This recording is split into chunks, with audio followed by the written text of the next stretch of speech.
encontrar também numa espécie de debate social que vai encontrar fundamento na sua teoria da linguagem. Por que o contexto em que o Herder estava é importante para compreendermos também as ideias dele?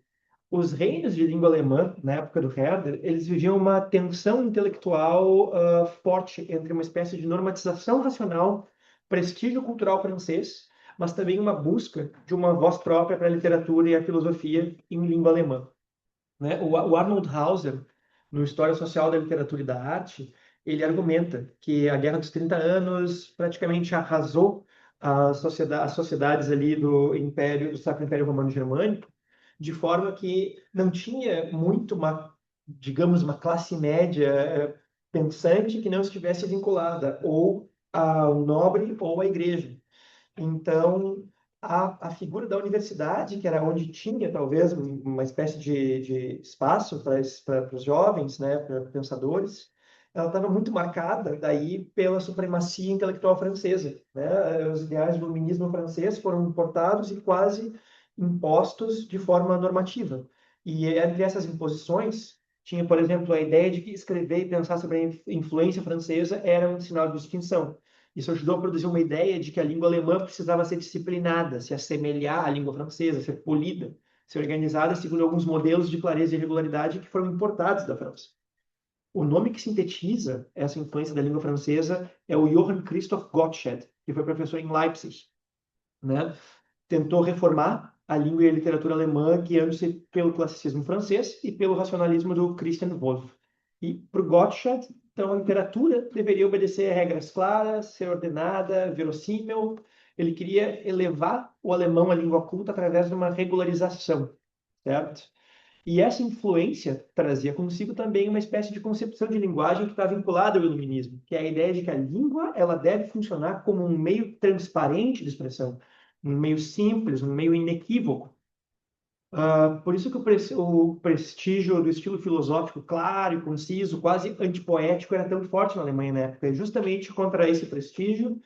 E o Herder e o cenário dos intelectuais alemães da época vão se levantar, né? O problema para o Herder, ele não é só de estilo da língua, ele é também filosófico, né? O Hans Adler, que foi diretor da Herder Gesellschaft, ele diz que a crítica ao estilo do Herder é, na verdade, uma crítica à sua própria filosofia. O estilo do Herder, ele é famoso por ser um tanto obscuro, um pouco rebuscado, um pouco prolixo, né? Mas para o Herder, a língua não é um instrumento neutro de linguagem, né? Pensamento, a linguagem estão vinculadas à história, ao povo, à sensibilidade. Então, a língua, na verdade, ela é a expressão da experiência humana, e a experiência humana é caótica, né? A experiência humana, ela também não é que é caótica, ela é livre, ela cresce de maneira indisciplinada, certo? Bem, dito isso, né, eu acho que fica mais claro de compreender a teoria da linguagem do Herder, que ele vai desenvolver já na sua fase mais madura, pensando que ele está criticando também essa imposição de uma língua intelectual que segue regras muito claras, né, que vem importado da França. Então, o ensaio sobre a origem da linguagem, que é talvez uma das suas obras mais influentes, né, escrita em 1772, como o Robert destacou hoje, publicado no mesmo ano que Porto Alegre foi fundada, né, realiza essa transição entre o iluminismo, a Aufklärung, e o Sturm und Drang, né? O Herder, como eu disse antes, nunca abandonou a herança iluminista dele, mas ele combate a sua versão mais abstrata e normativa, né? Ele vai contra essa imitação de modelos franceses e, para contrapor esses modelos franceses, ele vai argumentar que as línguas possuem historicidade, desenvolverei isso mais à frente. Elas refletem a singularidade dos povos também, e a poesia, ela é a força expressiva da linguagem, da relação da língua materna, da sensibilidade e da criação de um povo, criação e formação, né? Isso eu estou explicando o Herder depois, mas a gente pode ler o jovem Herder, que está desenvolvendo um pensamento que vai chegar nessa concepção de linguagem, né? O jovem Herder, ele é responsivo a esse contexto de influência cultural que eu estava falando, né? E já pro Kant, na Universidade de Königsberg, ele escreve o Ensaio sobre o Ser, onde ele propõe uma espécie de lógica da sensação, né? Deslocando o conhecimento para o campo da experiência vivida, eu estava falando com o Robert agora, a Sinnlichkeit, que aqui em português já foi traduzido como sensualidade. Eu não sei exatamente o melhor termo para tradução de Sinnlichkeit, mas é sobre isso que o Herder está falando, né? Sobre esse sentir a coisa no corpo mesmo, quase, né, como na origem da estética, né? E sobre o Hamann é que ele vai publicar o seu primeiro ensaio, publicar não, escrever o seu primeiro ensaio que vai tratar aí de estética e literatura. É a tentativa de uma história da poesia lírica.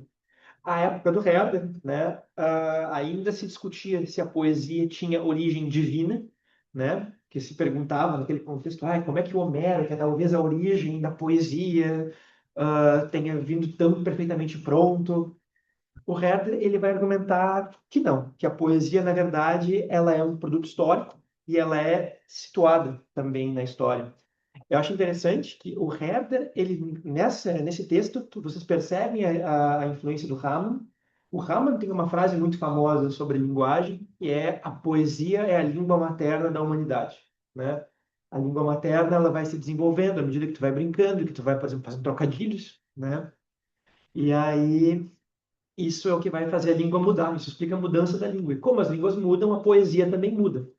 Então, percebo que o Herder, mesmo que ele não seja muito sistemático na apresentação que ele faz, ele encontra lógicas muito interessantes que vão contra essa sistematização de cima para baixo, né? De uma linguagem racional abstrata, né? Com isso, então, a arte vai deixar de ser pensada, para o Herder, né? A linguagem vai deixar de ser pensada a partir de leis gerais e racionais e passa a ser compreendida nessa iniciação concreta no tempo, no espaço e nos costumes. Ele aproxima, então, a literatura, né, da cultura e da língua. E isso vai fazer todo sentido quando formos falar daí do... que eu tinha colocado as fotos, eu deixei passar, desculpem. Temos o Kant, o Hamann ali no meio e o Gottsched, né? Mas o que o Herder vai argumentar, esse argumento do Herder que associa linguagem a sentimento e afasta um pouco da ideia de regras abstratas que regem o que é boa poesia em métrica, por exemplo, e rimas, é uma das origens ou uma das forças motrizes do Tempestade e Ímpeto, né? Esse movimento que vai ser uma espécie de pré-romantismo, podemos chamar assim, e tem essa valorização do gênio, tem essa valorização da cultura popular. No fundo, apesar do Herder, o Herder foi poeta também, mas apesar da sua escrita não ser tão, a figura dele, pelo menos aqui no Brasil, não ser tão conhecida como a de um poeta, ele vai influenciar toda essa geração de poetas que vão sucedê-lo, né? O Schiller, o Goethe, como eu falei, o próprio Lentz, que é o autor da peça chamada Tempestade e Ímpeto, né? E agora voltando para a língua, né? Para o Herder, a língua materna, ela carrega a memória de um povo, ela carrega a visão de mundo e ela carrega nas suas estruturas e na maneira de expressar a forma específica de sentir de um povo. A literatura ela não é daí um ornamento, ela é essa expressão da experiência histórica e coletiva, né? Então, pensar a literatura para o Herder passa a ser também pensar a formação humana, né? E quando eu falo humana aqui, tem um conceito do Herder que nós podemos discutir depois, vou pular por questão de tempo, que é a humanité, né? Que é esse processo de formação, porque existem várias humanidades, e daí é o processo de formação dessa humanidade, esse processo histórico. Também ele pensa a cultura popular e, como eu falei, essa historicidade das formas, que é uma coisa que nós estudamos até hoje, né? Porque, por exemplo, nós não temos tragédia no século XIX, né? O método herderiano, do jovem Herder, ele vai ser resumido em três traços centrais. Isso nós já encontramos desde os seus escritos de juventude. A ideia de continuidade, né? Os fenômenos eles são sempre analisados em movimento, em transição, ou seja, em transformação histórica. A localização, né? A compreensão das obras a partir do povo, da língua, dos costumes, do contexto. Na verdade, o Herder ele também era um defensor dessa ideia, agora eu esqueci o nome, de associar o caráter de um povo também à geografia, sabe? Eu esqueci o nome disso agora, mas quase esse determinismo geográfico, ele acreditava, né? Geodeterminismo, pode ser, né? E o último conceito a ideia de empatia, né? Entendida nele como esse esforço por compreender o outro a partir de uma entrada sensível na experiência do outro. E esses três elementos, então, é a resistência, ou digamos, a contraproposta que o Herder oferece ao universo do iluminismo francês. E é a partir daí que nós vamos entender também a legitimação do gênio, que vai começar a ficar forte no Sturm und Drang, né? Do gênio, da imaginação.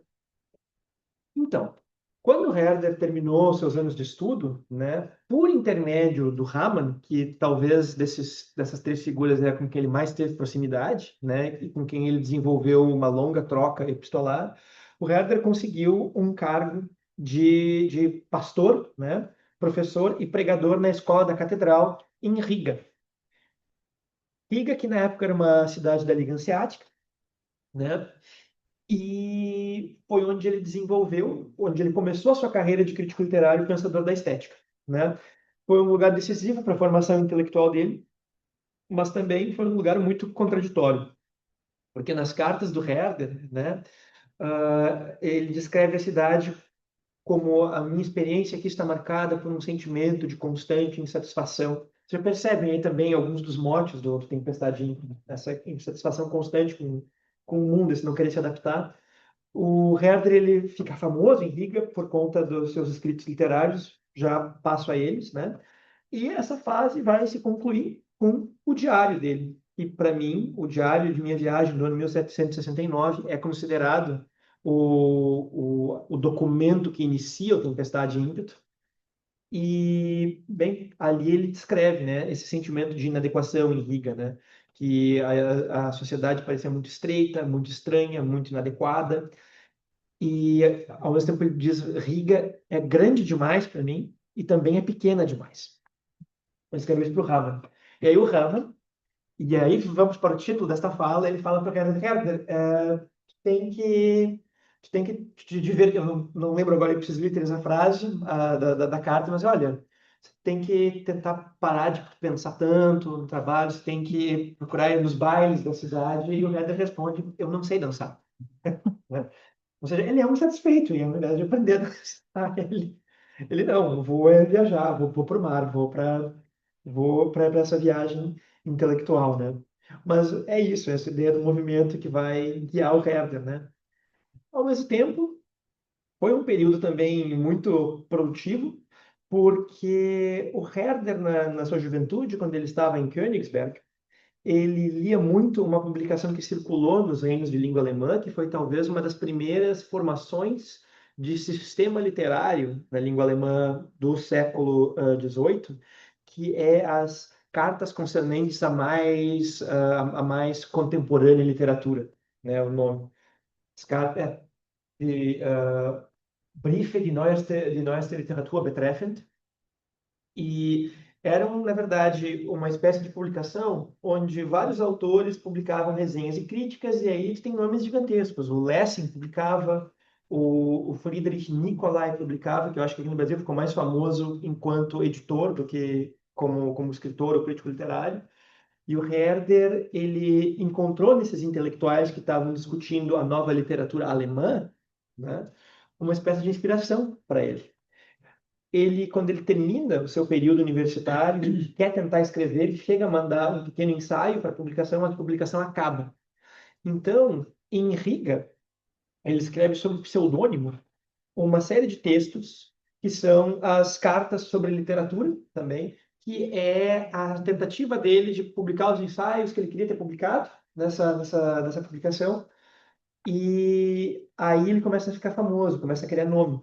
Quando descobrem que é ele que está escrevendo, porque ele publicava com pseudônimo, ele se sente um pouco humilhado, envergonhado, e por isso, em 1769, ele renuncia ao cargo dele em Riga, prega o sermão de despedida e daí parte para o mar, né? E aí acaba a fase do jovem Herder, né? É aí que encerramos, né? Aí temos o diário, que vai fazer a transição, para Tempestade e Ímpeto. Então, eu queria agora apresentar, em síntese, alguns dos escritos, né, da juventude dele. Aqui vocês têm uma primeira imagem da primeira edição do ensaio sobre a origem da linguagem, que é um texto posterior, né? Mas eu não encontrei imagens dos textos jovens do Herder em primeira edição. Então, estou deixando só para título de ilustração, né? O ponto decisivo do Herder, né, que vai para além dessa espécie dessa muito complicada valorização do sentimento em relação à razão, ela pode ser explicada talvez como a base da reflexão estética. Em vez de partir de regras gerais do belo, de modelos abstratos ou essas prescrições universais sobre arte, como eu expliquei até agora, ele vai partir da experiência concreta do ser humano no mundo, né? A experiência para ele começa na sensação, vai para a percepção, daí no contato vivo com aquilo que nos afeta.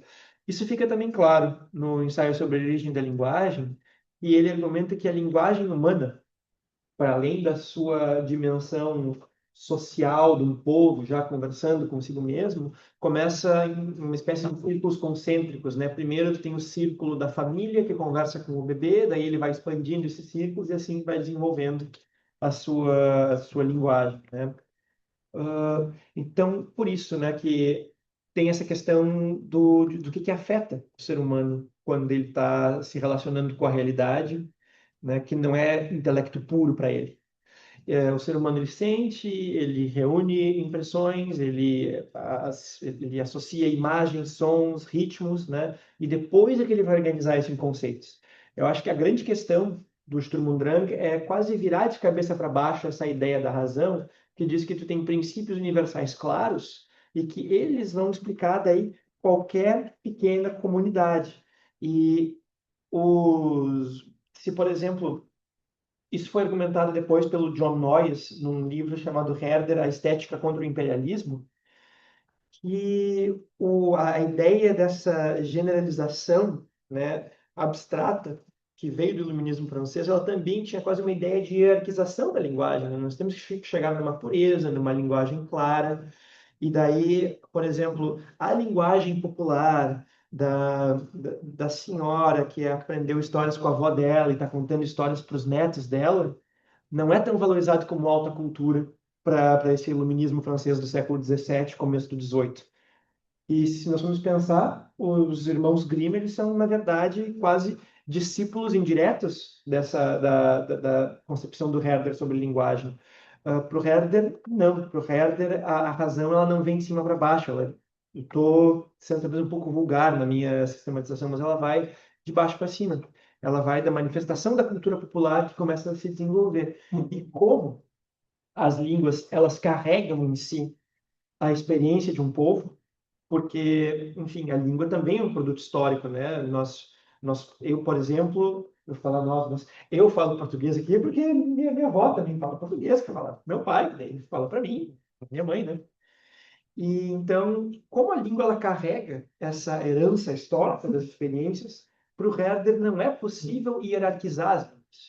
Não existe exatamente talvez até se encontrem críticas de como é que tal língua funciona, não, mas o que não se pode hierarquizar para o Herder são diferentes culturas.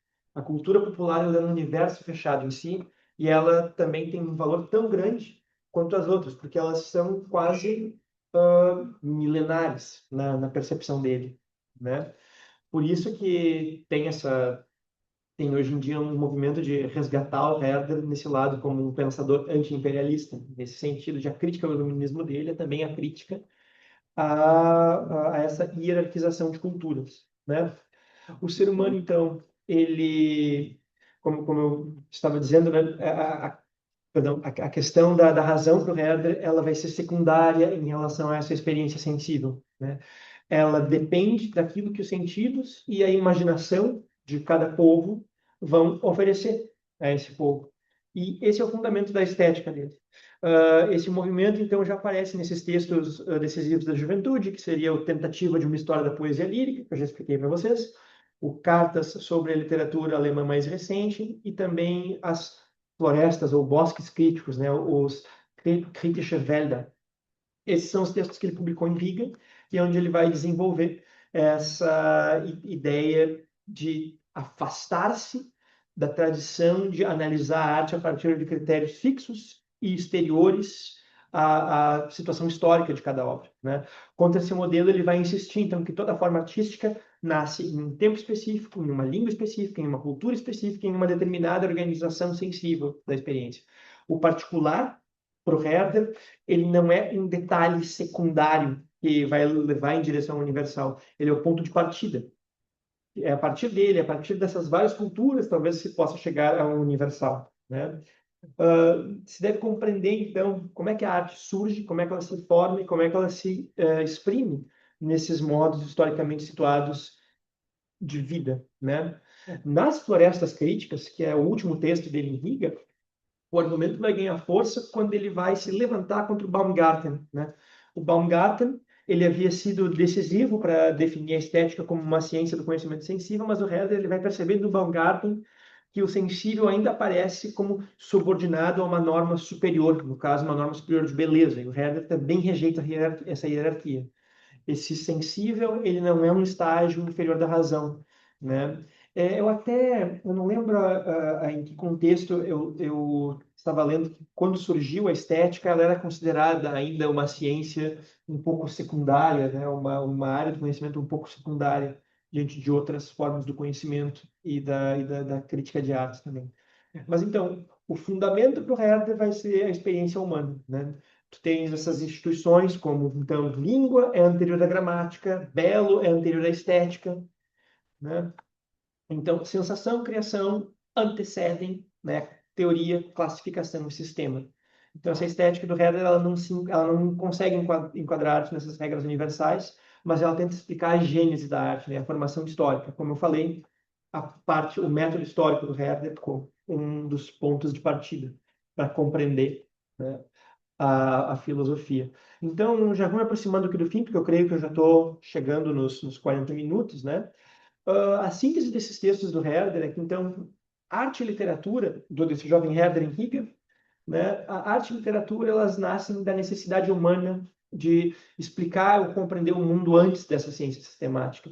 Por isso, uma valorização da mitologia, das canções populares e das formas poéticas primitivas para o Herder, elas não são formas de arte inferiores, né? Por exemplo, ou que talvez uma parte desse ideário iluminista nas universidades poderia sugerir a ela. Na verdade, elas são interpretações da natureza humana, da experiência humana, como hoje em dia a arte que segue regras, a arte que segue métrica, hoje em dia do Herder, né, também é uma dessas manifestações. Em resumo, né, é por isso que o Herder ele vai entender a poesia não como um luxo da civilização, mas a forma originária do conhecimento. Isso aí até transforma para ele o conceito de gênio. O gênio artístico, no Herder, ele não é alguém que é livre de regras como que depois as pessoas vão repetir. Para o Herder, o gênio ele é aquele que consegue reativar na sua obra formas mais originárias de percepção e de verdade da sua cultura do dia a dia, né? E é por isso que daí ele dá um jeito de valorizar autores como Homero, como Shakespeare, como John Milton, porque para ele esses autores estavam rompendo convenções artificiais, estavam restituindo uma verdade íntima, uma força originária da linguagem e da experiência que a razão abstrata e a sistematização rígida tendia a sufocar, não é mesmo? A literatura, para o Herder, ela ocupa a posição central na estética, porque ela é uma arte singularmente ampla e quase transmedial e que tem registro, né? Ele também tem uma valorização da música e do teatro, porém ele deixa claro que a literatura nós ainda temos um registro histórico dela, nós podemos ver como é que ela mudou no tempo, né? Ah, então, né? É isso que é o decisivo nesses textos do jovem Herder, né? Ele torna visível essa unidade entre linguagem, sensibilidade e mundo histórico. E é por isso que, daí, ao longo da vida, ele também vai compilar contos populares, ele vai também compilar canções populares. E, bem, temos coisas que podemos falar no debate final, se for do interesse de vocês.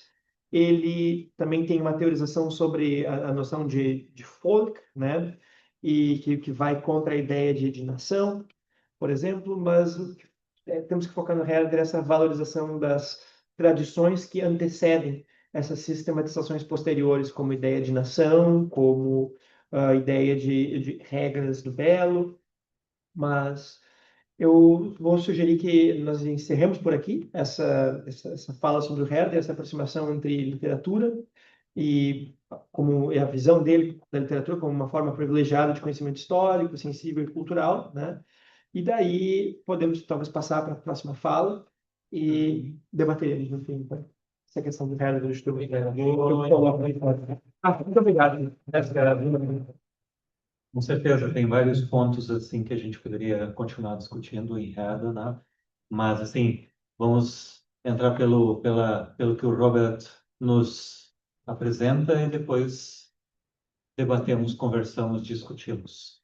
Tá? Aproveito já, Robert, prazer estar aqui Tá, contigo. muito obrigado, Henrique, pela fala, né? Acho que abriu um horizonte já para a minha fala também. Obrigado, Gerson, pela apresentação. Obrigado, Madorem, para convite, né?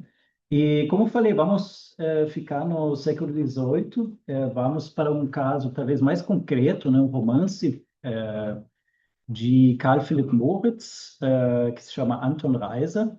Eu posso já falar que provavelmente Anton Reiser e Carl Philipp Moritz também não sabiam dançar, uma tese. E essa fala é produto de um seminário que eu fiz em 2013, na verdade, na FU em Berlim, de um seminário sobre esse romance. E escrevi um pequeno artigo de 4 páginas só para terminar. Esse artigozinho, era sobre a concepção do espaço no romance, que me chamou muito a atenção a concepção do espaço do romance, né? Porque o espaço vai se achar na linguagem, vai ter uma forte conexão entre o corpo e o espaço, e também o espaço vai ter um papel importante na imaginação do protagonista.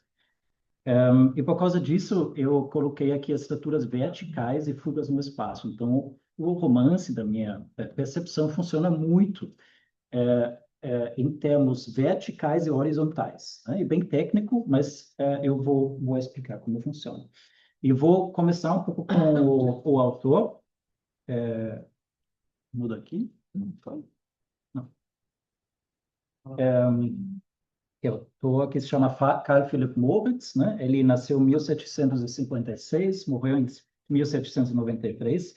Era um escritor da mesma época, né? De Sturm und Drang, Tempestade e Ímpeto. E ele era professor de estética na Academia Real de Belas Artes em Berlim. E como e diferente de muitos outros pensadores na época, ele é de uma origem pouca privilegiada, né? De uma origem bem pobre, na verdade. E tudo isso ele coloca nesse romance, que na verdade é um romance biográfico, né? Até autobiográfico, só com a diferença que tem um narrador em terceira pessoa. Ele fracassou como ator, ele quis ser ator, mas fracassou também. Vamos ver como coloca isso no romance, né? Com o protagonista Anton Weiser.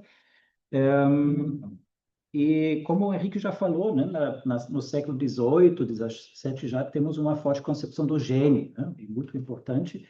E ele coloca isso também no romance, né? Por exemplo, eu vou explicar depois como ele coloca isso no romance, mas tem uma outra obra dele, que é Über die bildende Nachahmung des Schönen, de 1788, é sobre a imitação criadora do belo, né? E lá ele faz a diferença entre o gênio, né, e o dilettante. Dilettante talvez podemos traduzir como um amador, né? E ele fala que o gênio, ele tem uma certa força de criação, né? Então, ele coloca o dentro para fora, enquanto o amador, ele só tem uma força de sentimentos, né? Então, tudo fica dentro, não fica por fora, né? Ou não vai para fora. E isso também ele vai colocar no 4º capítulo desse livro, Anton Reiser, e vai mostrar, né, porque o protagonista, na verdade, fracassa como ator, fracassa como escritor, etc., né? Mas ele não quer dizer que ele, né, o autor, fracassou, mas ele coloca isso no livro, né? E também temos outros escritos aqui que o Carl Philipp Moritz escreveu, Versuch der einer deutschen Prosodie, então uma tentativa de uma prosódia alemã, 1786. Interessante que até hoje tem uma certa influência, né, em escritos sobre prosódia, e deu uma influência também em Goethe. Goethe gostou muito do texto e mudou o sistema métrico do Ifigênia auf Tauris, né? Porque ele leu o texto de Moritz e pensou de novo, tá, vou mudar a métrica, né? Então, Moritz tinha uma forte influência em Goethe, pelo menos no aspecto da prosódia. Escreveu outro romance, Andreas Hartknopf, aqui, e talvez a coisa mais importante é uma revista que ele publicou, esse Magazin zur Erfahrungsseelenkunde. Em português seria a revista de psicologia experimental, né? Para quem sabe um pouco da psicologia, sabe que já a palavra psicologia é uma palavra recente, né? Surgiu talvez no final do época XVIII, né? Esse conceito da psicologia. Então, o Moritz foi um dos primeiros, realmente, né, afundou nesse mundo da psicologia. E uma revista que demorou 10 anos, né? Começou a publicar em 1783 até 1793. Eu li algumas partes e muito disso está dentro do romance também, né? Ele pega muitos casos de outras pessoas. Ele publicou também sobre a história dele, né? Do Carl Philipp Moritz, e muitas coisas aparecem também no romance. Então, a gente pode imaginar essa revista como uma revista onde se encontram relatos sobre casos particulares de anomalias da alma. Então, vai escrever sobre pessoas que são mudos e surdos, pessoas que se suicidaram, né? Outras pessoas que têm uma certa melancolia, né? Ele já publicou uma parte do romance também nessa revista, né? Então, e muito, né, muito antes do Freud, ele vai já né, afundar nesse mundo da psicologia.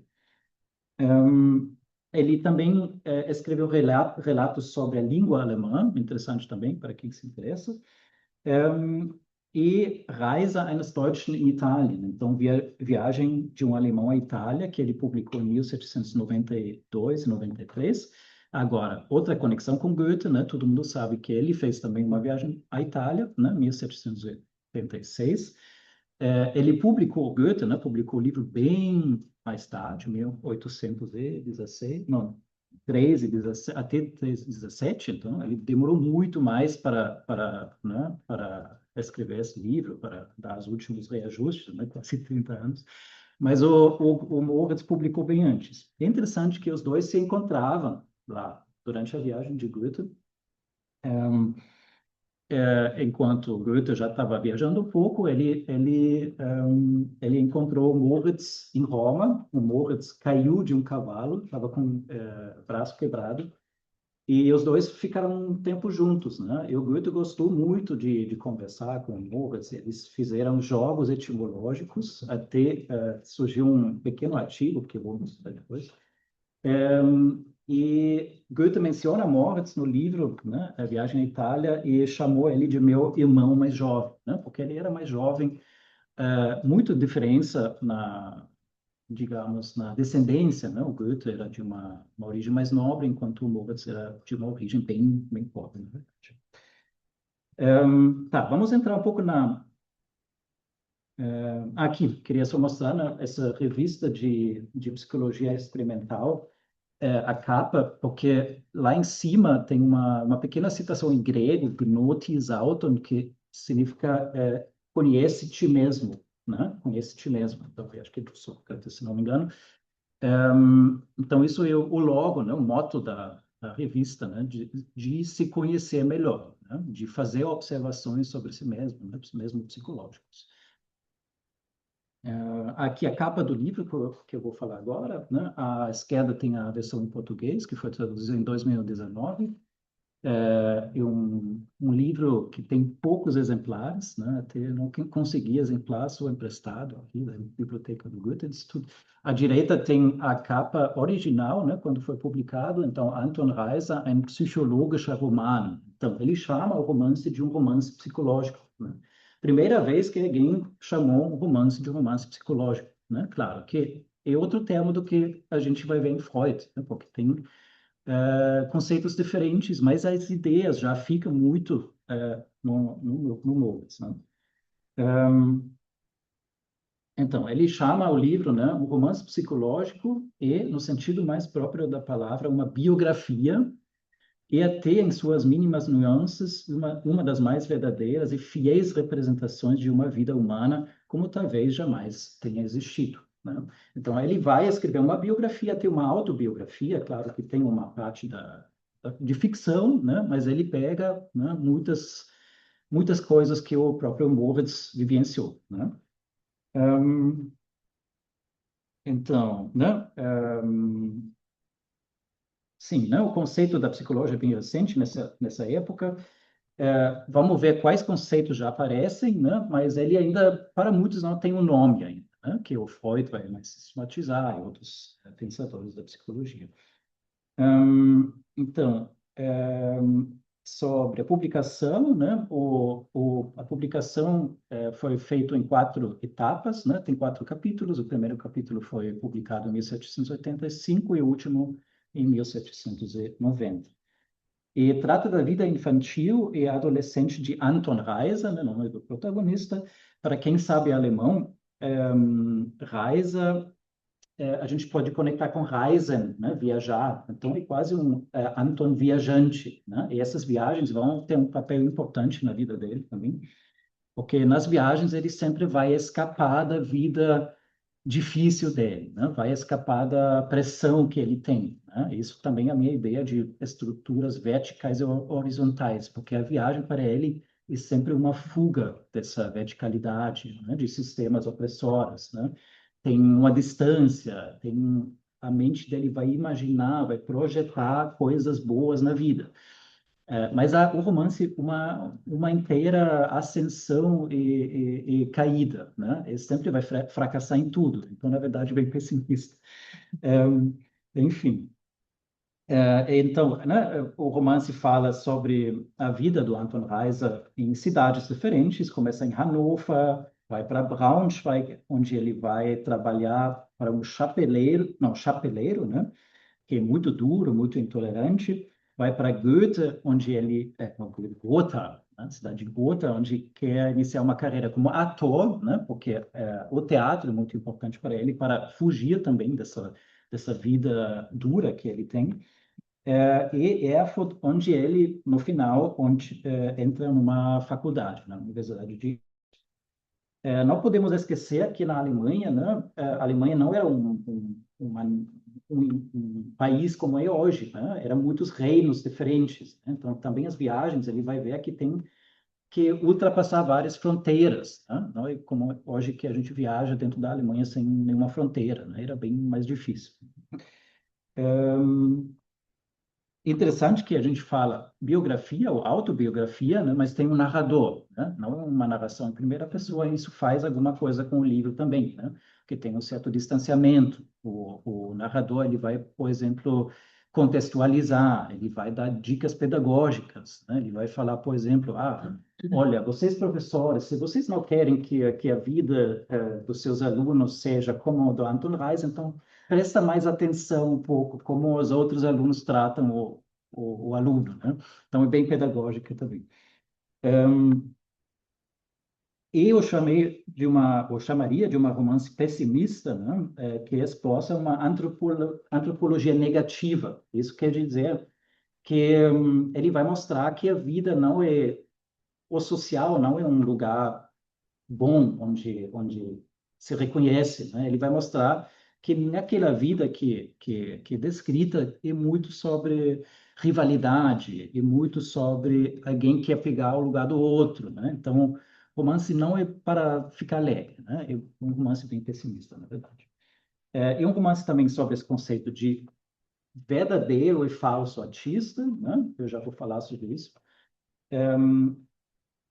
E é interessante também que o papel do acaso é muito importante, né? Para quem lê esses romances de formação, educação, em vários tem muito, né, o papel do acaso. Também tem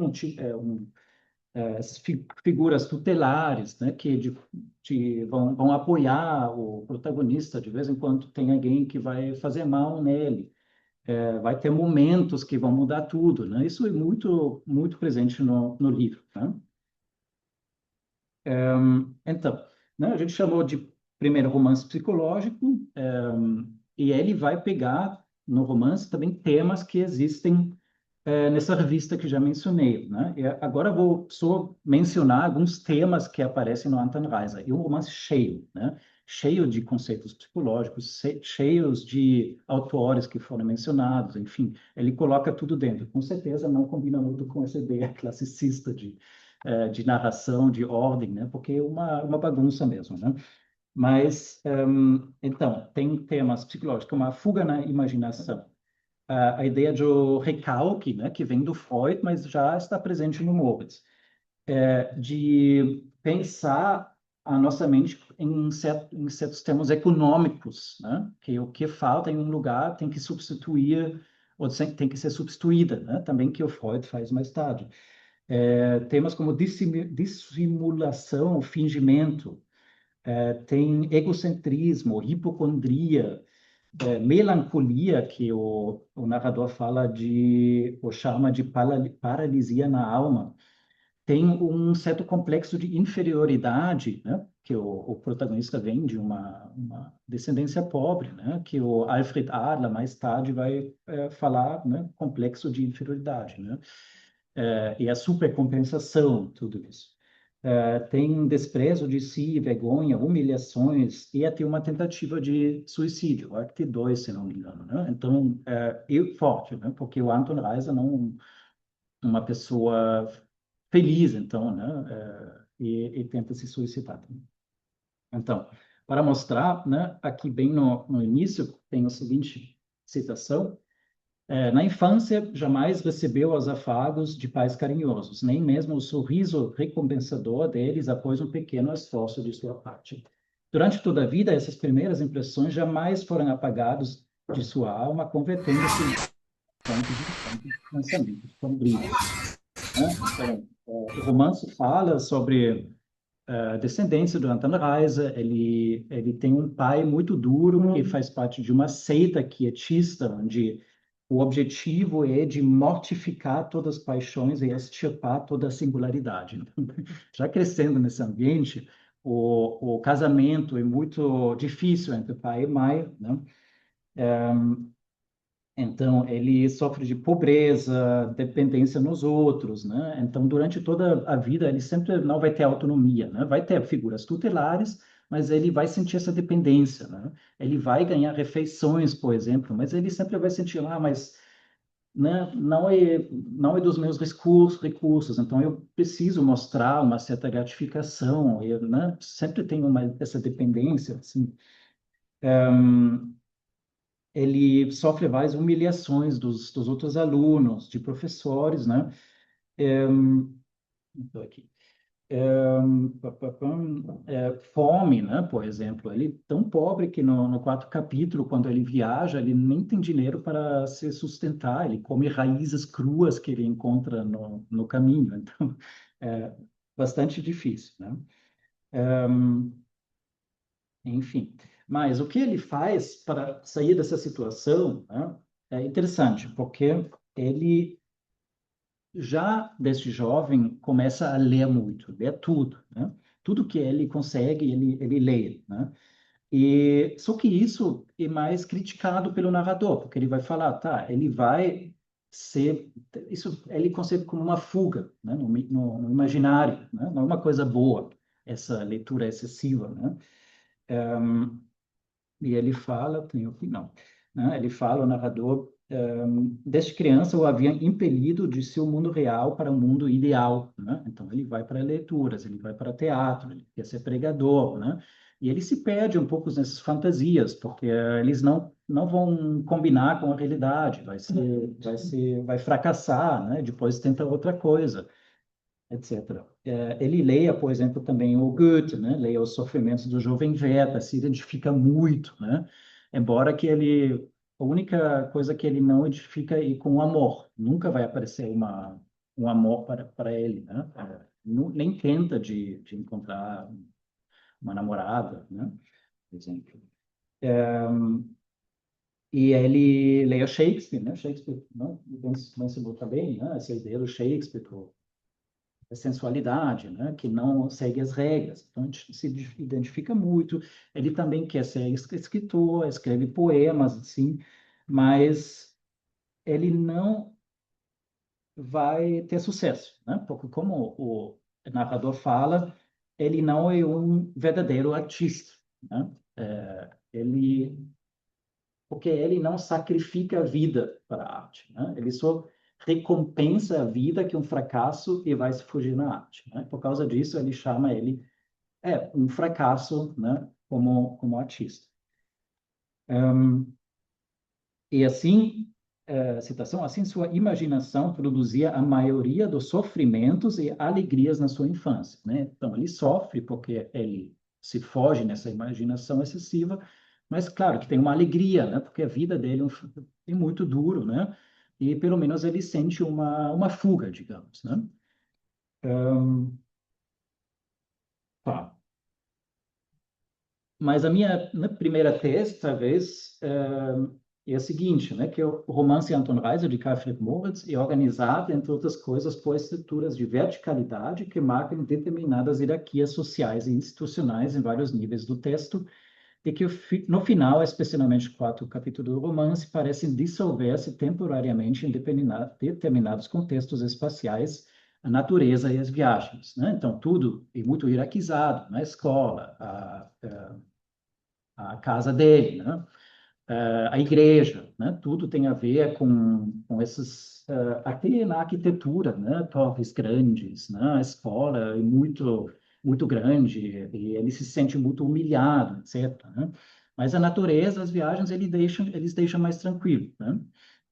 Indicando a possibilidade de uma vida autodeterminada para o protagonista Anton Weiss. O movimento, o mecanismo de ascensão e queda, que é muito marcante no livro, pode ser encontrado em todo romance, marcado fortemente pela linguagem, né? Isso já vou mostrar que eu entendo, porque é muito marcante verticalidade na linguagem.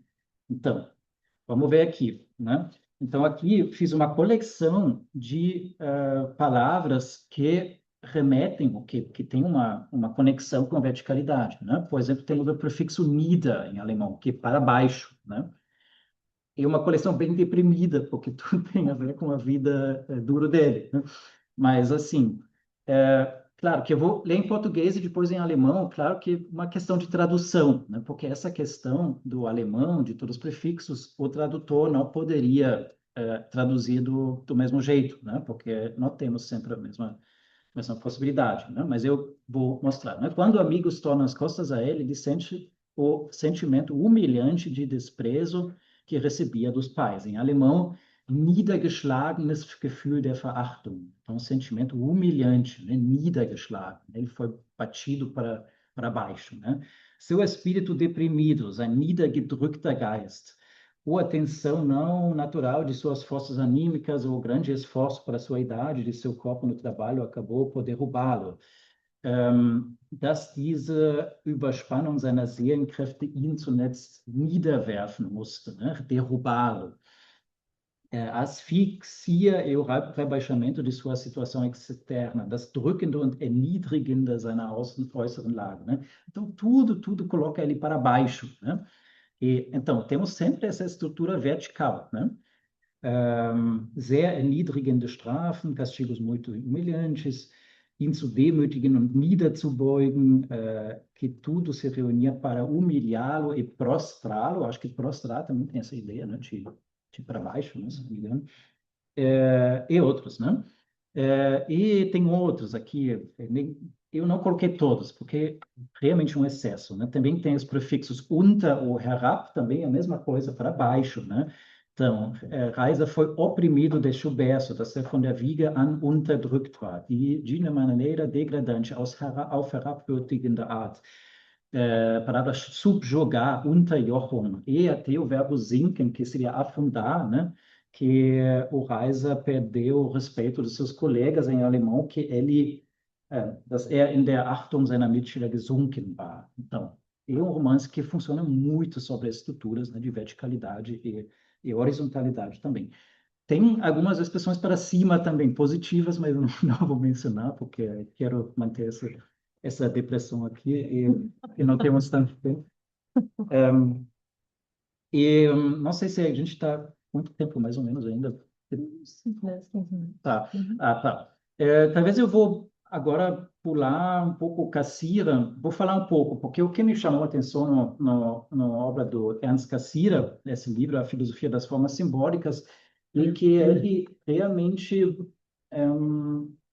veja a linguagem, né, como é o raiz no corpo humano, né? E o corpo humano quer dizer que ele vai mostrar que durante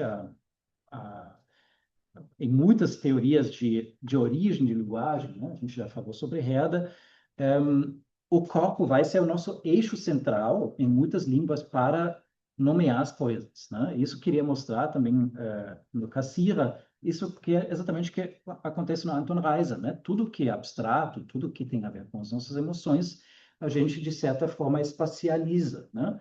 Esse movimento para baixo, movimento para cima, por exemplo, né? Essa ideia da verticalidade. Então, é um livro bem interessante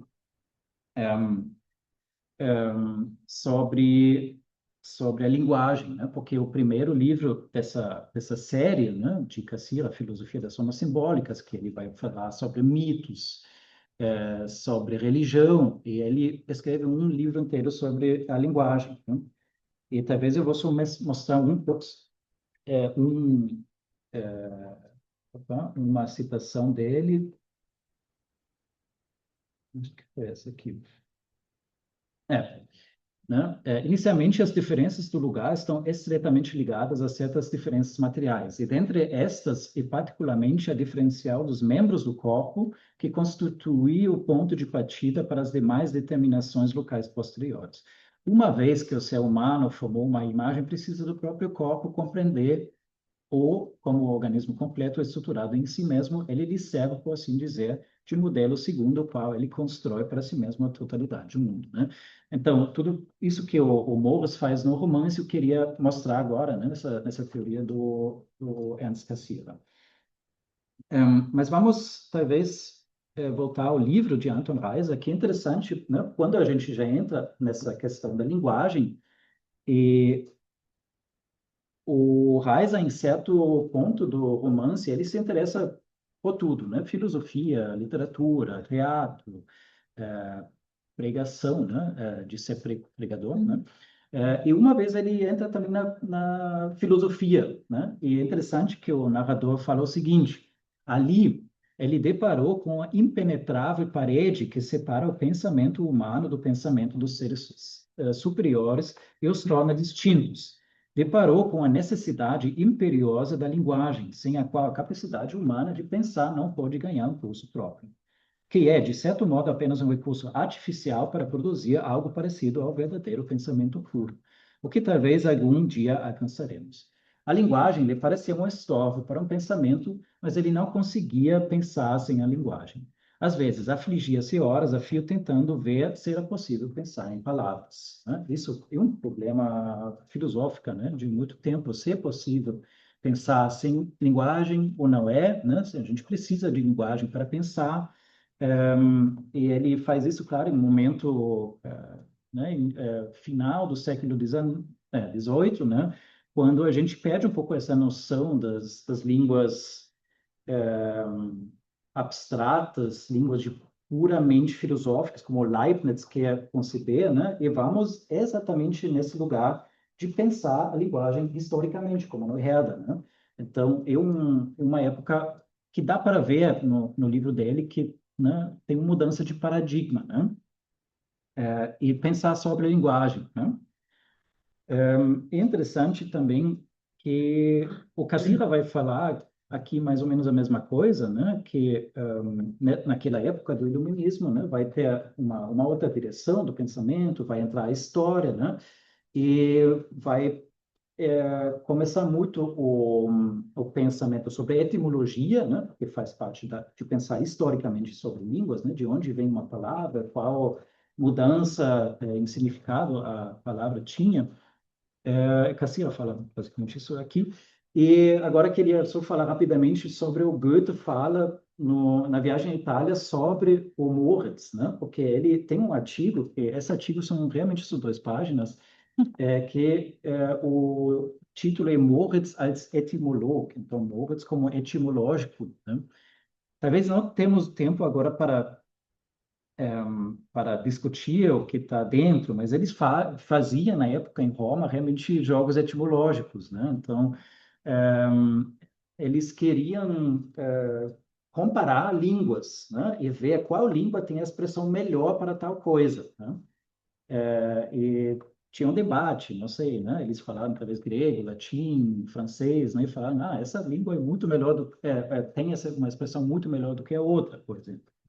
E o Goethe falou até, Moritz escreve uma carta para Herder, né? Porque Herder era na instituição, né? Então, sim, né? E temos essa ideia de, como Henrique já disse, né? Naquela época, né? Tem um foco de línguas diferentes, né? Então entra talvez ou entra também a questão de certa estilística de uma linguagem, uma estética de uma linguagem, entra o aspecto da tradução ou também da intraduzibilidade de certos termos, né? E tudo isso encontramos nesse pequeno artigo, né? E infelizmente a gente não está presente, né, nessas conversas, mas é pouco que ele descreve sobre jogos etimológicos. Interessante também, agora tem que correr, né? Mas tem também essa ideia de sons naturais, que também é presente em Herder, né?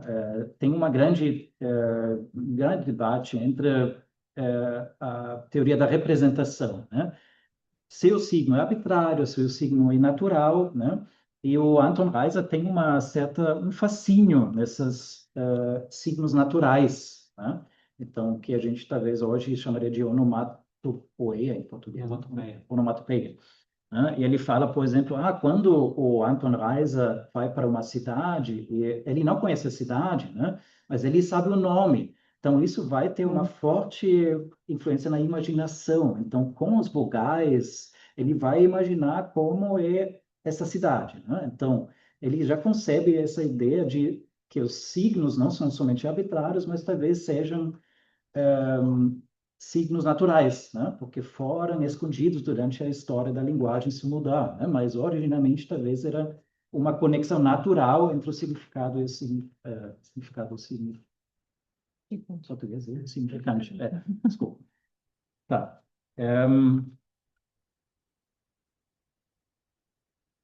Isso. Temos também esse fascínio também em Lessing, né? no Laponte, onde ele fala que a pintura, né, trabalha com signos naturais, enquanto a poesia, né, trabalha com signos arbitrários, etc. Mas isso é outro campo já.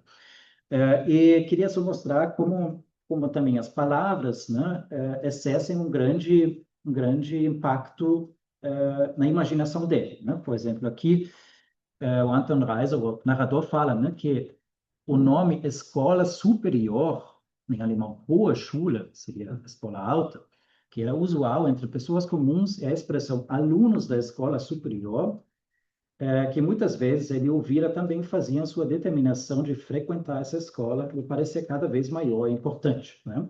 Então, né, o nome sempre vai ter um forte impacto na imaginação do Anton Reiser, e o nome Hohe Schule já vai colocar um medo para ele, né? Porque, de novo, estrutura alta, estrutura vertical, né? E tudo que é opressor no romance se traduz em termos espaciais.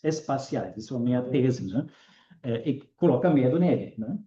E o único jeito para escapar seria, tipo, as viagens, né? Sair da cidade, ele vai na natureza, só que o problema sempre dele vai ser que ele vai projetar coisas que não existem nessa natureza. Ele pensa, tá, na próxima cidade, que lá longe, vai ser tudo uma maravilha, né?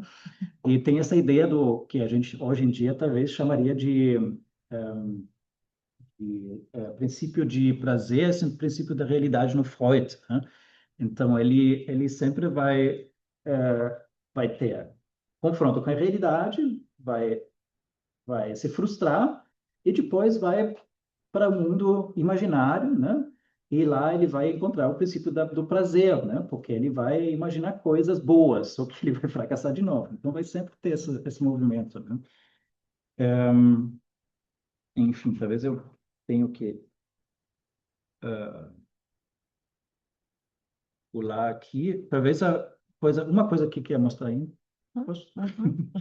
É que essa conexão também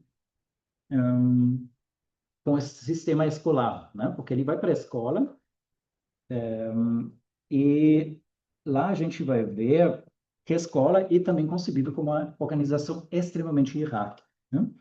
Então, ele vai na escola pública com 12 anos, ele acha que lá na escola vou achar um lugar melhor, né? Melhor do que em casa. Ele fala que a escola para ele é um refúgio seguro, né? Porque é fora da casa, que sente muita pressão, né? Muito infeliz. Só que na escola também ele vai de novo para uma estrutura opressora, né? Que a individualidade de cada aluno resulta em parte da posição do panorama total. Então, e diferente do que hoje, né? Mas na escola alemã do século XVIII, também francês, era muito hierarquizada. Então, os melhores alunos ficavam em lugares mais altos, né? E os piores em lugares mais baixos. E tinha muita rivalidade, né? E essa citação eu achei maravilhosa porque vai combina muito com Foucault em vigiar e punir. Então, vejam bem. Agora, na classe mais alta, era extremamente importante o lugar onde se sentava. Os lugares mais altos só podiam ser alcançados por meio de prolongada, contínua dedicação aos estudos. Em geral, subia-se um banco apenas a cada meio ano. Os primeiros 4 bancos formavam a seção inferior. Os últimos 3, a seção superior. Aquele que, ao longo do semestre, não avançava, sofria com isso uma das maiores reações, né? Então, um sistema muito hierarquizado, muita rivalidade, né? Ele tenta esse reconhecimento, talvez hegeliano, né? Através que ele não consegue em casa, não consegue em amizades, tenta conseguir na escola, só que, né, ele vai ganhar reputação como professor, depois ele faz alguma, não sei, medinha, né, rasca um papel, o professor vai olhar para ele feio e já fica ruim, já cai de novo. Isso é constantemente assim. E né, tem o livro de Foucault, que basicamente fala sobre o século XVIII, né, que é o sistema de punição que ele olha nessas cenas de como Hinrichtung, quando as pessoas morrem Execução? execuções, né? Ele fala, né? No século XVIII vai mudar, né? Essas punições do corpo vão se mudar para sistema de vigilância, né? Tudo fica mais humano, entre aspas, né? Mas temos essa ideia das punições internalizadas, digamos, né?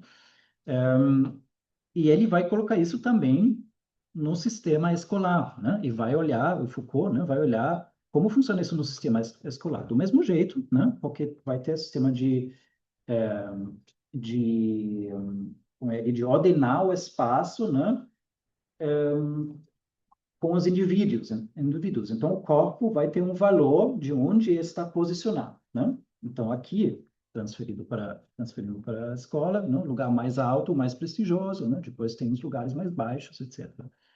E o Foucault fala, na disciplina, os elementos são intercambiáveis, pois cada um se define pelo lugar que ocupa na série, pela distância que o separa dos outros.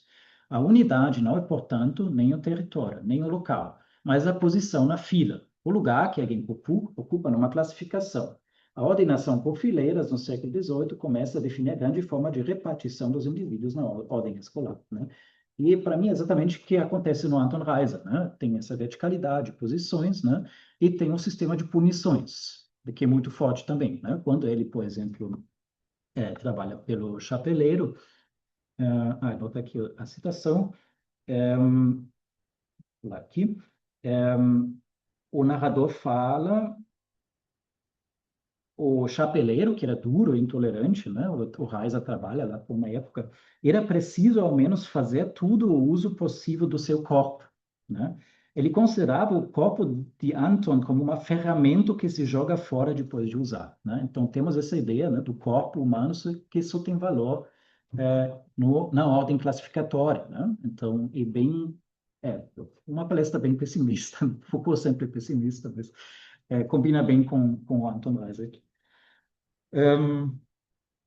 Tem mil coisas mais a falar, né? Como eu falei, vou falar rápido agora, que ele tenta várias saídas, né? No teatro, talvez é mais importante, só que ele vai fracassar de novo, porque ele vai achar que tudo que eu preciso representar já precisa ser dentro de mim, né? E uma teoria do ator, que também é muito popular no século XVIII, em Diderot, que ele fala sobre o ator quente, ator frio, né? Ator quente que basicamente é um ator que tem que sentir o que ele vai representar, o ator frio que não precisa sentir necessariamente o que ele vai colocar no palco, né? Mas o Reiser pensa que bom que eu sinto tanto, eu vou ser um ótimo ator, mas não vai, né? Etc. É assim com a poesia também que ele escreve. Então, como falei, né, sempre tem esse movimento vertical, blá, blá, blá, de queda, vai ganhar nova força no imaginário, cai de novo, né? E talvez, eu queria falar também que isso é um tema também que hoje talvez a gente falaria em literatura de autoficção, né? Talvez fazendo uma ponte com a literatura de hoje, né? Que é muito comum pessoas falam, né, da descendência pobre, assim, né? Temos influência da França, com Annie Ernaux, com eu li aqui que de Ribon, etc., né? Que falam sobre esse ideia do classismo, né? Dos problemas que eles sofreram porque foram de uma classe baixa, né? E exatamente o que acontece com Anton Reiser, e ele já vai falar sobre isso, né, várias vezes. Ele sempre deixa no individual, né, e uma vez só que ele coloca para uma ideia social, que isso seja um mecanismo que acontece com outros também, né? E bem raro, mas é uma coisa que acontece hoje em dia também, claro, que é a narração diferente, né? Aqui temos um narrador em terceira pessoa, normalmente essa autoficção é narrada em primeira pessoa, mas né, são temas totalmente atuais, né? Tá, e só para fechar, vou pular aqui várias coisas, e vou fechar. Primeiro com uma coisa positiva, depois para negativa também, né? Porque quando ele, no quarto capítulo, ele quer sair da cidade, ele pensa, vou viajar, minha muda vai mudar, né? E acontece o seguinte, né? Ele vai sair da cidade, o narrador fala, tão logo se pôs fora do tumulto da cidade, milhares de sensações cambiantes se apoderaram dele. De repente, tudo se lhe apresentou sob um ponto de vista diferente. Viu-se fora das todas minúsculas circunstâncias que o estreitavam, atormentavam e pressionavam naquela cidade com suas quatro torres. De novo, né? Quatro torres, verticalidade, opressor, né? De repente, encontrava-se lançado na natureza grande e aberta, respirando de novo mais livremente. Sentiu uma força incomum em sua alma para não levar em consideração nada que o jogasse para baixo. De novo, né? Jogasse para baixo, assim, da nível. Então, na natureza, temos uma estrutura vertical que ele vai respirar, mas, enfim, ele não, não vai ser feliz, ele quer ser ator, e ele vai atrás de um grupo de atores, né? Porque na época não tinha teatros fixos, então tinha grupos que foram de um lugar para o outro, e quando ele chega na cidade onde esse grupo está, eles já foram para outro lugar. Então, né? E assim termina o livro, né? Então, eu quero terminar com essa ideia pessimistas, né? No entanto, isso, né? Essa natureza, viagens, não significa, no final das contas, um abandono total da ideologia das ordens hierárquicas, mas apenas uma saída temporária do princípio da realidade e dos espaços analíticos de Foucault, tal como a sua imaginação representa, que sempre necessita de sua contraparte, a realidade, e que, no máximo, valoriza os espaços como um refúgio imaginário. No final, as caminhadas também ficam presas em uma certa circularidade de sua fantasia, pois ele apenas caminha pela cidade ou entre as cidades e não encontra uma saída da ordem vertical, apenas mais ilusões. Então, seja isso pessimista, espero que dá para entender, né, essa ideia básica de espaço vertical, horizontal, né? Obrigado. Muito obrigado. Acho que as duas falas realmente se complementaram e imagino que Anton Reiser seja uma figura menos conhecida no nosso meio, apesar de a obra ter sido traduzida, estar aí, e muito cara e muito inacessível, né? R$ 400 na estante virtual e complicado. Herder, um pouco mais conhecido, porém menos, né? Não tanto, mas poderia ser mais, eu acho, é a minha visão. Mas muito bom, aprendi, marquei um monte de coisa aí. Mas eu acho que é hora também de vocês, né? Se tiverem uma questão, uma colocação, uma pergunta, para poder abrir para Ricardo já está aí querendo colocar. Por favor, fica bem à vontade, Ricardo. Só deixa eu falar, só todo mundo assinou a lista Sim. de presença? Importante, deixar tá? aqui. Tá. Quem ainda não se inscreveu e quiser o certificado, ainda dá tempo de se inscrever, tá? No link que foi enviado pelo Gerson. Isso. Se alguém não tiver acesso ao link, pode me perguntar aqui do lado que eu dou um jeito de enviar, tá? Ricardo, por favor. Bom, muito obrigado pelas duas exposições. Gostei das duas. Tem vários temas que as entrelaçam de uma certa maneira, né? Talvez podem ser a questão da formação. E, bom, um pouco do meu contato, tanto com o Herder quanto com o Anton Reiser, é mediado por um comentador chamado Anton Lavova, que trata muito sobre a questão do público no Herder e trata muito também sobre a questão das discussões sobre pedagogia na Alemanha do 18. Daí o Anton Reiser é a abertura do livro dele, sobre vocação, mérito e graça. Esses conceitos estão entrelaçados nessa discussão sobre pedagogia. E, bom, eu só conheço o Anton Reiser um pouco por ele, por alguns outros comentários, para tentar mostrar o que era essa situação da formação na Alemanha da época. Mas eu fiquei com muita curiosidade de saber se dentro do romance tem descrições também da escola, descrições espaciais da escola, se nessa leitura que você fez sobre a questão espacial, isso também entra.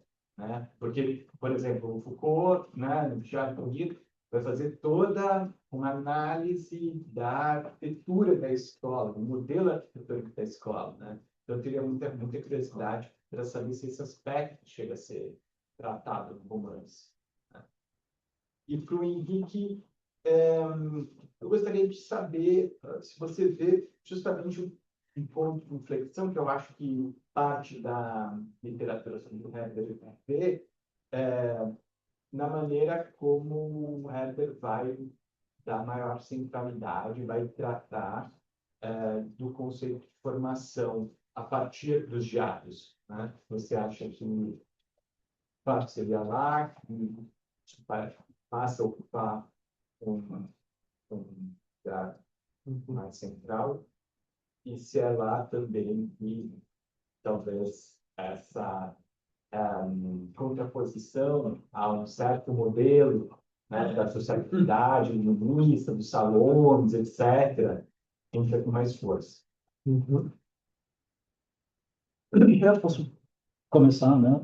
Não, sim, o Foucault está muito forte, né, no livro e até dá para ver que ele está realmente nessa época de mudança de paradigma, né? Então, por exemplo, Anton Reiser ainda vai, por exemplo, para uma execução bem cruel, né? Onde uma pessoa fica, tipo, né, despeçada, assim, destruída, né? Mas a escola realmente já funciona entre esse sistema de punição, então tem punições bem fortes, corporais, assim, mas o que eu queria mostrar também, né, que essa arquitetura já começa a se mudar, né, e tem essa estrutura vertical, como eu falei, né, nos lugares mais altos, lugares mais baixos, Ainda tem a ver, claro, com punições corporais, assim, né? Que os mais baixos vão receber também punições mais corporais, mas os mais altos já ganham alguns privilégios, né? Não podemos imaginar que ele realmente expossa uma arquitetura como o Foucault faz, né? Tão minucioso. Eu diria que talvez tem dois aspectos. O primeiro é como o Anton Reiser veja a escola de fora, né? Porque quando ele está fora, ele veja como um sistema opressor, vertical, grande, né? Sempre se sente muito pequeno, né?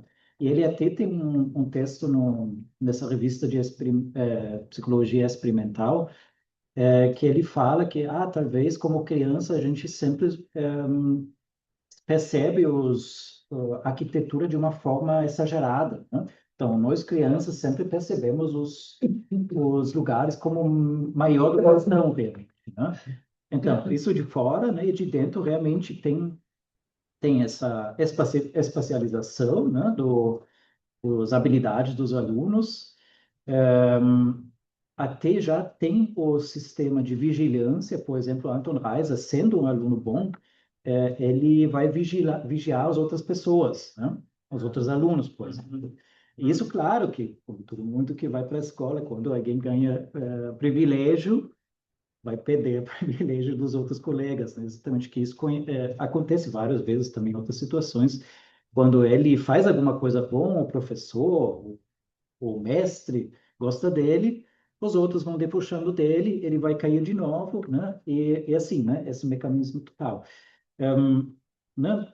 Voltando para a sua pergunta, não é tão minucioso que Foucault, né? Que vai também, né, mostrar essas pinturas, né? Da organização espacial, mas pelo menos a estrutura vertical já está lá, né? Como mostrei nessa citação, né? Dos lugares mais altos, que é muito importante estudar, né? Que tem essa rivalidade de chegar a tal lugar, né? E pode perder de novo, então tá lá, né? Mas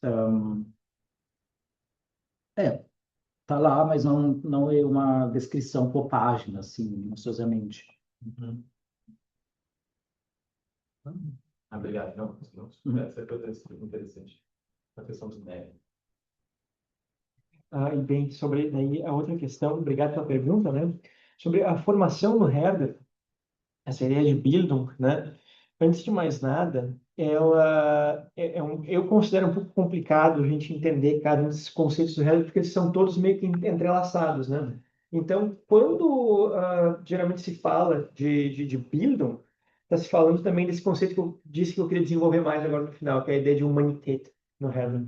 Porque essa ideia de a humanidade para o Herder é esse processo de formação da humanidade no ser humano. E essa humanidade no ser humano seria justamente essas tradições que foram herdadas pela cultura, pela língua e que se expressam de maneira mais clara na arte. Começa por aí, né? Então, essa humanidade ela só existe concretamente dentro de certas comunidades, e aí essa ideia da formação ela tem que passar justamente por não necessariamente por uma instituição, mas é quase essa preparação de um indivíduo para conseguir, não é bem apreciar, mas andar junto, se desenvolver com essa humanidade. Termo desenvolver já é meio perigoso, mas com essa mudança histórica, né? Dessas formas de conhecimento que estão ocorrendo na sociedade, e tu vai se adaptar a elas, tu vai compreendê-las, tu vai ajudar também a expandi-las. Por isso que a formação é tão importante para ele. Agora, o que eu acho legal nessa pergunta, e é uma pergunta que eu queria fazer para o Robert durante toda a fala dele, ou não é bem uma pergunta, mas é uma coisa que me veio à cabeça, é como é interessante, né, que a gente está falando aqui de um contexto em que tu tens uma hierarquia muito forte, que onde as pessoas não conseguiam se mexer muito bem, e daí vem quase como uma espécie de imposição social. E eu estava pensando até a questão do suicídio do Werther, ele pode ser lido como eu vou tentar negar essa hierarquia, eu vou fugir disso, não vou me adaptar a isso aqui, então eu vou ali e me mato. Ou essa ideia do caos, né? O caos como uma reação à ordem. Daí a gente vê sempre essas figuras de escritores jovens. Não me adapto muito bem a esse sistema de informação. Eu quero estudar tudo ao mesmo tempo e não me aprofundo em nada. Me parece que sempre essas reações no Sturm und Drang, no Sturm und Drang especificamente, elas vêm sempre pelo indivíduo, né, cara? Então, tu tem uma espécie de opressão, de uma estrutura social, uma hierarquia social, mas no Sturm und Drang, a manifestação contrária a essa hierarquia está sempre tipo, pipocando em vontades individuais. É daí o gênio, é, por exemplo, o Herder, vou viajar, né? Essa ordem social muito rígida e daí essa ideia de conhecimento como fuga e reação, né? O que eu queria perguntar, e eu até queria, na verdade, que tu tivesse, talvez, explicado um pouco mais, a parte da divisão do romance em termos verticais está muito claro na hierarquia social. E o termo horizontal, que é talvez assim, olha, eu vou dar uma passeada, vou fugir daqui, vou para outro espaço. Tu acha que isso é fuga ou isso também está inserido dentro dessa hierarquia opressora? Ou a parte horizontal ela é mais a fuga dessa opressão? É, se a gente pensa com Foucault, tudo seria pessimista, né? Acho que, pelo menos no romance, também essa fuga, ele né, deixa ele respirar, deixa ele em um ambiente que não é dominado pela verticalidade, opressão, né, natureza, mas o Reiser sempre tem um problema de projetar demais, né? Tudo que ele faz é projetar a, a vida fracassada, ou projetar né, para um melhor lugar. Então, ele, quando já começa a verticalidade, quando tem espaço aberto, ele já vai pensar, naquela cidade vai ser tudo melhor, né? E já ele entra de novo no problema dele, né? Que ele tenta resolver tudo na imaginação, né? Ele não tenta mudar a coisa na vida real, né? E isso é um mecanismo nele, fatal, digamos, né? Porque ele vai fracassar e vai se dedicar a outra coisa, né? Ou vai colocar o potencial imaginário em teatro, depois para literatura, depois para filosofia, né? Então, eu um pouco pessimista porque parece que uma fuga, parece que ele entra numa nova ordem, mas sempre vai na mesma, vai sempre no mesmo círculo vicioso, né? Uhum. Mas pelo menos como o espaço concebido parece uma outra concepção do espaço, com certeza, né? Fora da cidade, Uhum. na natureza e também essa ideia do distanciamento, né? Porque tudo que ele tem na cidade ele sente como uma pressão, né? Porque ele sempre vai perceber o mundo com pouca distância, né? E temos o nosso olhar como órgão de distância, né? E isso ele desenvolve mais na natureza. Uhum. E claro que né, o potencial imaginário vai ser ativado.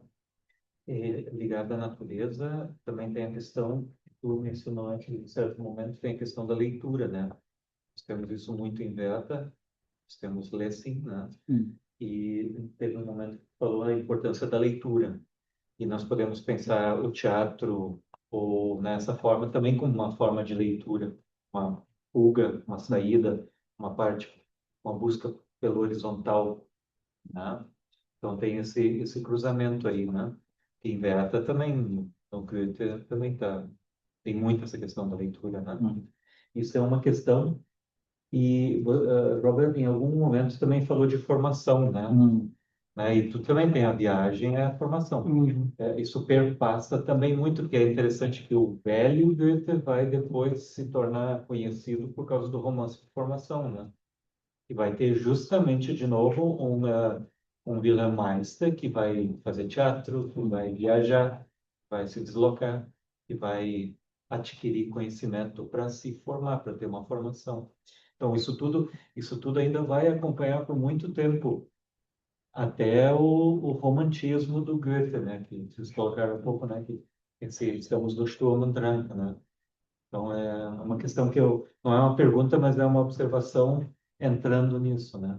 Se quiserem, fiquem à vontade para comentar. Não sei se tem mais alguém. Tem uma pergunta no Zoom, Ah, da Francisca, acredito que seja para o Henrique. Existe uma influência na noção de sentimento e gosto da estética de Hume como herança da estética de Herder? Isso é uma ótima pergunta e eu não vou saber respondê-la. Eu não sei, eu não lembro se o Herder leu o Hume, mas eu acho que ele não leu.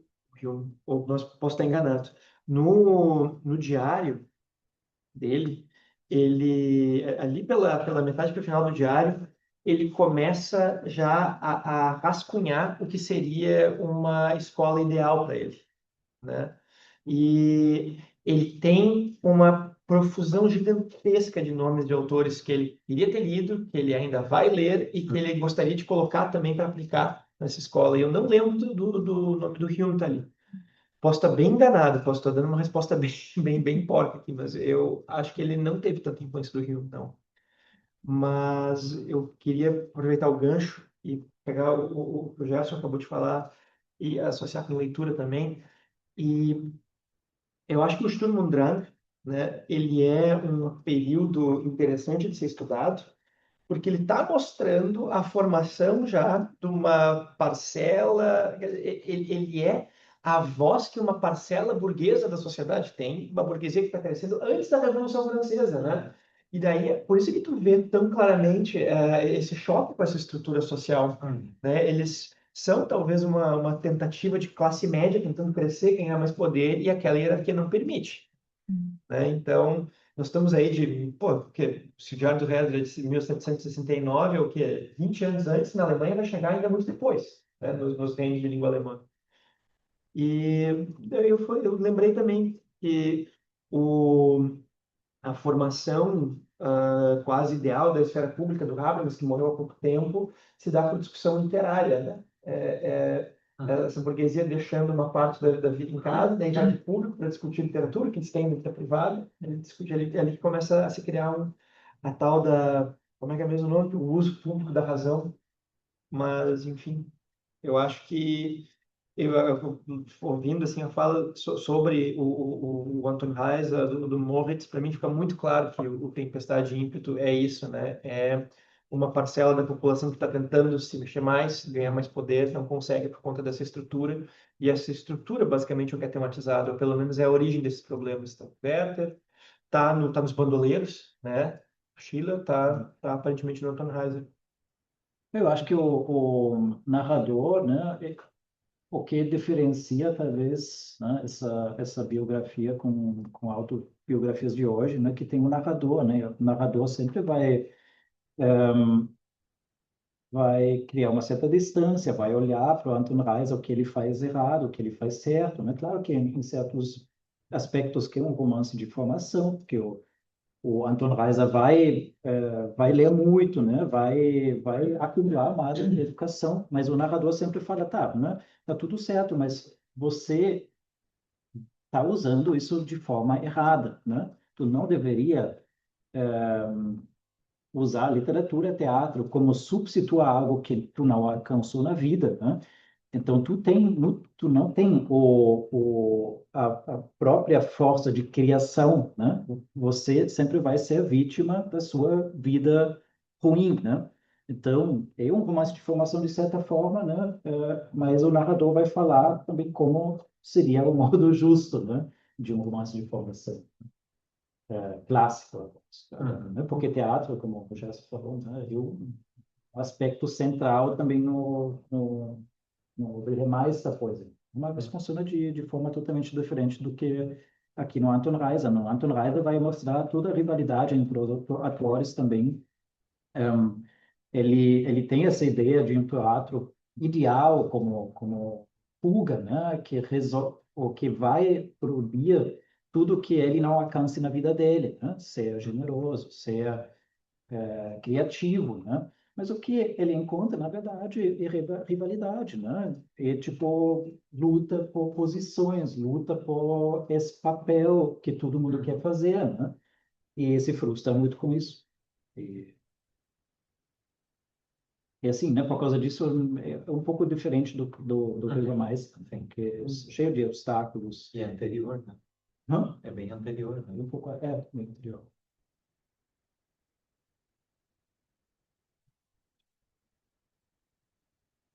Lucas.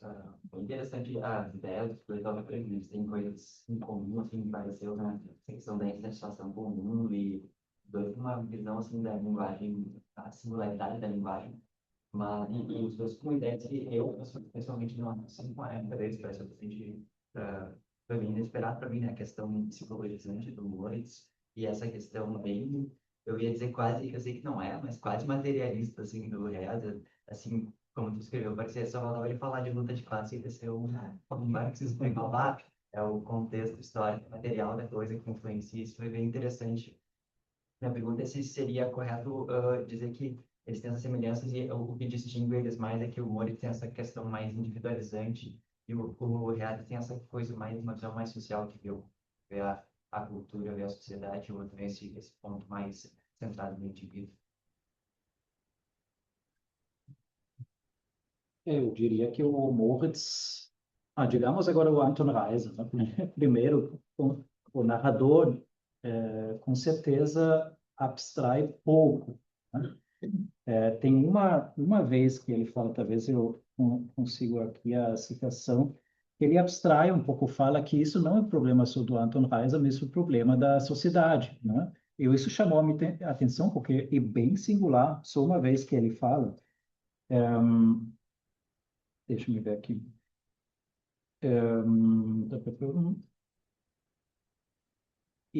Claro, é outro ponto que o Moritz parte de um lugar mais psicológico, né? Então, a psicologia que ele segue lá não é uma psicologia muito social, né? Ele ainda parte bem do indivíduo.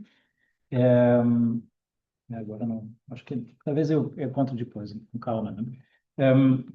E uma psicologia mais do indivíduo, mas lá ele é muito avançado. Eu diria, até chamou a atenção que um artigo que ele escreveu, ele fala do sujeito vazio no alemão, es, né? Quando a gente fala, está chovendo, né? Em alemão a gente fala es regnet, né? Um sujeito vazio. E ele fala que, porque aparece, na verdade, poucas vezes no alemão esse sujeito vazio. Es regnet, mas tem também es freut mich. Quando eu estou alegre, né? Também usamos essa construção com sujeito vazio. E ele fala, porque poucas vezes? Porque na maioria das vezes a gente sempre tem que incorporalizar isso, né? Incorporalizar quer dizer que a gente usa o pronome ich, né? Eu. E então ele fala, então essa deveria ser alguma coisa inconsciente, né? É interessante porque o S é exatamente o termo do Freud, né? Muito tempo depois, né? E agora chama atenção, será que isso, através de algumas etapas, chegou no Freud? Né? Ele usa o S? Não sei, eu só sei que o Freud pegou de outra pessoa, que não era o Moritz, mas ele já está com isso aqui, Sim. né? Claro que não tem todos os termos, não tem toda a filosofia, toda a estrutura pronta, mas já fez várias observações maravilhosas, né? E sim, é isso, né? Sobre ela tu vai comentar, mas eu acho que o Moritz bem mais do indivíduo, do individual. Eu iria daí talvez um pouco numa outra direção, mas eu diria que o Herder, até onde eu saiba, ele não pensou assim muito sociedade, né? Ele estava realmente mais preocupado com o indivíduo também, nessa questão da identidade, mas com a questão da cultura também.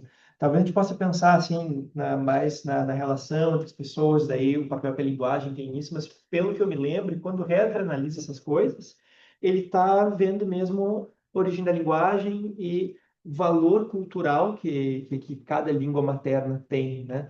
Talvez, mas aí eu não poderia te falar com muita certeza, ele se debruça um pouco mais sobre esses temas nos escritos pedagógicos posteriores, né? Mas eu diria que sociedade, talvez ele tenha escrito sobre isso mais no seu período tardio de vida, mas eu diria que ele está mais preocupado mesmo com a filosofia da humanidade, como ele chama, né? E essa questão, assim, de uma estrutura social que está bloqueando as pessoas, né? Eu acho que isso aí está, na verdade, no horizonte inconsciente quase desses autores todos, né? Como justamente uma classe que está podendo ter um pouco mais de mobilidade, está tendo a chance de se formar, por isso que a leitura aparece tanto, mas eles não têm uma possibilidade de se mover dentro dessa hierarquia, e é isso que é a grande frustração, né? Então, eu diria que por isso o Sturm und Drang mesmo, a tempestade, o ímpeto, eles são quase uma tentativa de se mexer dentro dessa hierarquia que está quase congelando eles ali.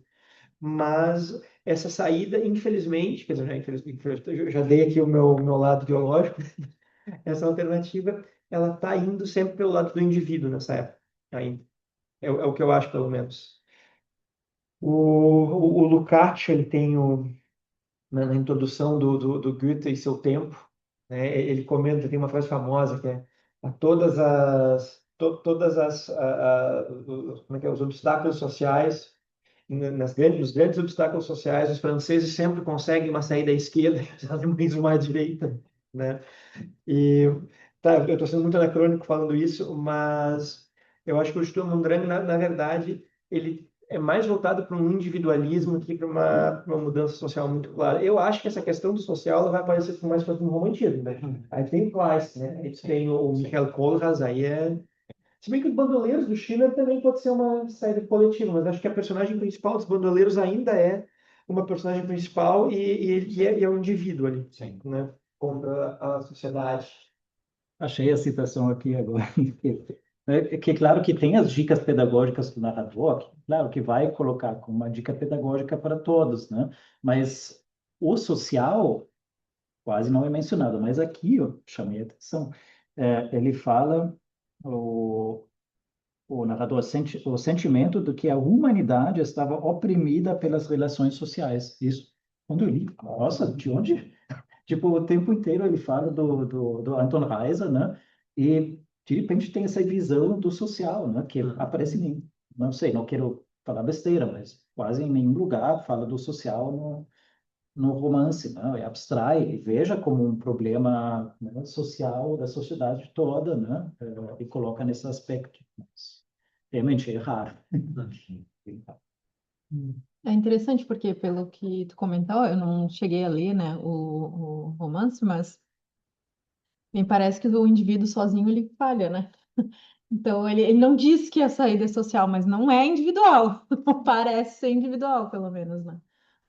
Tem lugar social, no lugar social falha, né?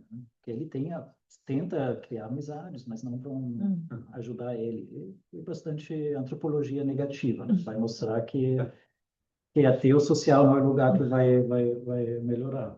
O rato, ele nunca contempla uma fuga que não seja, nunca contempla tipo, só fugir. Porque como tu escreveu, assim, parece que o deslocamento esse horizontal dele é só entre estruturas opressivas. Assim, que vai para lugares hierarquizados e ele só transita entre eles, mas não é, tipo, um lugar para eles, assim, pela, então, vertical, né? Ele nunca foi, tipo, fugir da cidade, sei lá, ir para uma aldeia, alguma coisa assim. Não, ele tem seus refúgios, eu diria. Quando ele faz a viagem, no quarto capítulo, tem passagens que ele está bem.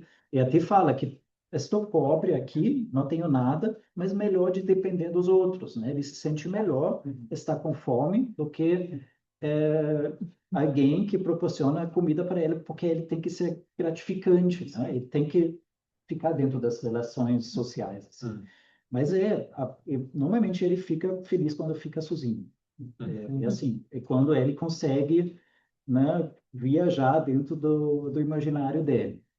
Tem amizades, até com outro que se chama também Reiser, Philip Reiser, né, que ele vive mais num mundo sentimental, ele sempre fala do amor, é muito perto dessa questão do Werther, só que o Anton não entende, porque ele nunca fez nenhum contato com uma mulher, né? E ele não entende ele acha até ele muito egoísta. Isso é uma cena também muito frustrante, quando eles se despedem antes do quarto capítulo, né? É claro que o Reiser vai viajar, e ele acha que agora o meu amigo vai me dar uma vai me uma despediça, assim, ele fala, mas o meu amigo, ele só olhava, tipo, o chapéu dele, assim, fez alguma coisa no chapéu, que frustração que ele nem me consegue dar um abraço, assim, né? E ele achava que ele era o melhor amigo, e depois acha, nossa, a gente não vai se ver por meses, e ele se interessa pelo chapéu, porque tinha algum ornamento no chapéu, ele só olhava o ornamento.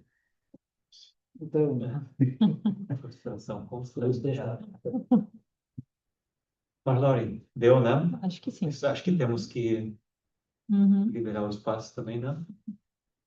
Muito bom, né? Teríamos tempo para muitos pontos aí para conversa, para diálogo, mas que ótimo que casou, né? Deu uma liga química muito boa aí. Agradeço a presença, muito feliz, agradeço também bom estar aí online e pelas questões. Escuta, agradeço especialmente Henrique e Robert. Foi um momento muito bom na nossa jornada, né? E então, dia 19 de maio é a próxima. Isso, dia 19 de maio, no auditório do Goethe Instituto, a partir das 19 horas, né? A gente vai ter a professora Maria de Lourdes Borges e a professora Simone Maria Rutner para nosso segundo round desse semestre, Incluindo música. incluindo música e romantismo, Exato. toda essa coisa. Tá bem lá. Talvez um vinhozinho depois caia bem. Talvez lá alguém sabe dançar. Pois é. Exato. Com mais dança. Um pouco mais. Muito obrigado, então. Bom dia ainda para vocês, bom final de semana. Tá? Obrigado.